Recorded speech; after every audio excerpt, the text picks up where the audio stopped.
guys, welcome to my channel. Mariah here, founder and CEO of Yours Extension Company, and I'm here with Macy today, who is our brand manager and she's a brand ambassador for our line.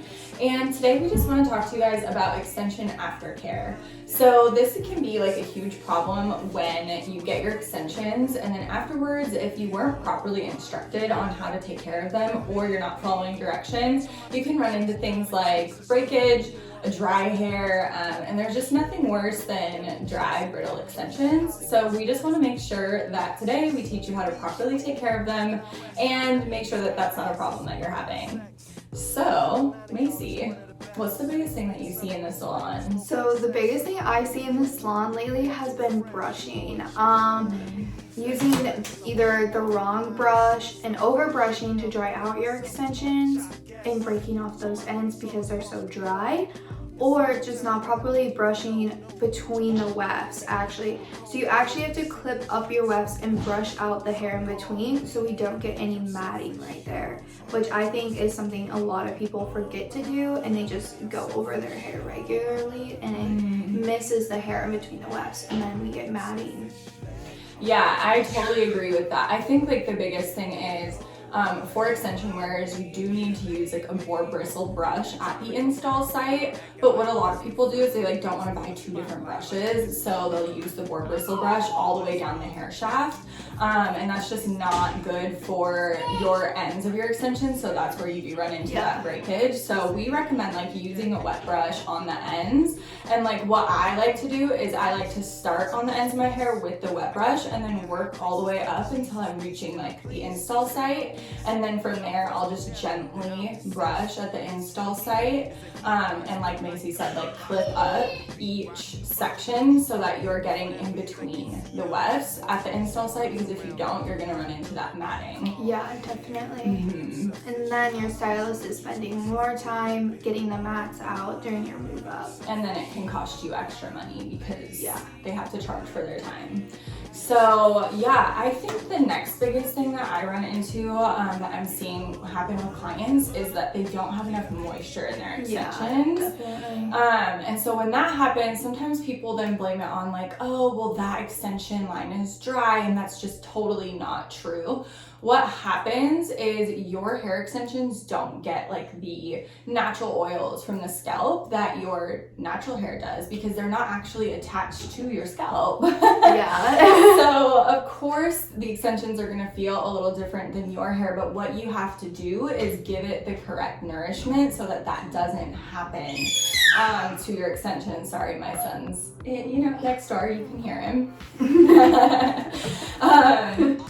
So the biggest thing is starting with the shower. Like you need to make sure you have a moisturizing shampoo and a moisturizing conditioner. But before you even shampoo, you should be treating your hair with a treatment. So I like to get in the shower and use Olaplex number 3 all the way through my mids and ends of my extensions, and then even like clip up the top part of my hair, like the crown, and get my natural hair with the treatment too. And then you'll want to leave that in for 10 minutes. And then from there, you're gonna shampoo that out.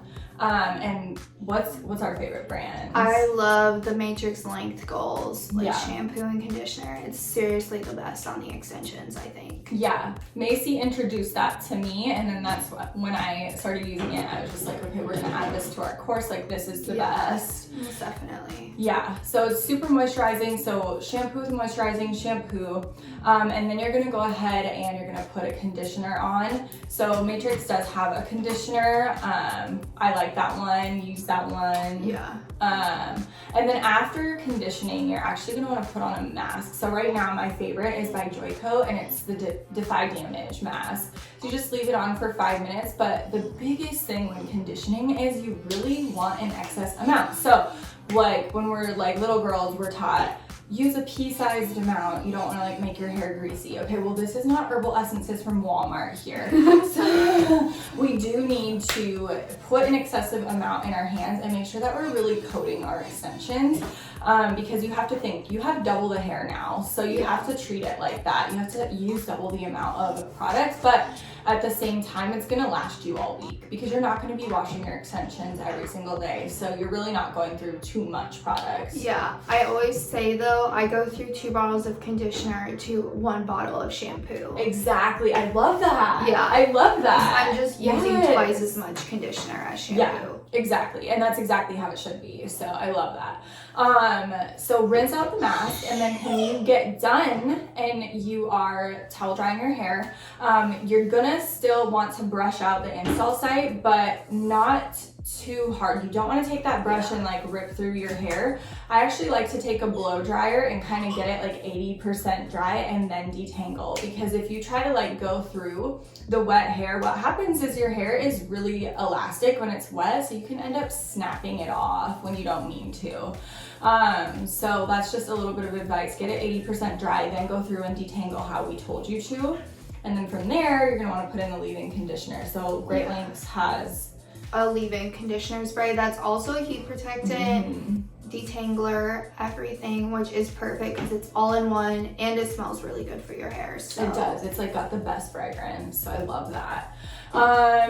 Okay, oil. Let's talk oil. Yeah. What's your favorite hair oil right now? Right now, my favorite hair oil has been like the Joico K-Pack oil, which is actually really thick and I don't use a lot. I have it on my station, and I honestly bought the little tiny like trial size bottle, and I haven't even gone through it since November. Okay, But that's awesome. It's been really good for my extensions, and then I just put that in when my hair's wet, once it's dry, throughout the day, after I get done styling, like I put it in all the time. It is. So oil is like an all the time thing. So like breakfast, lunch, dinner, like oil. Like you should not be just doing oil once in the morning and thinking that that's going to be enough.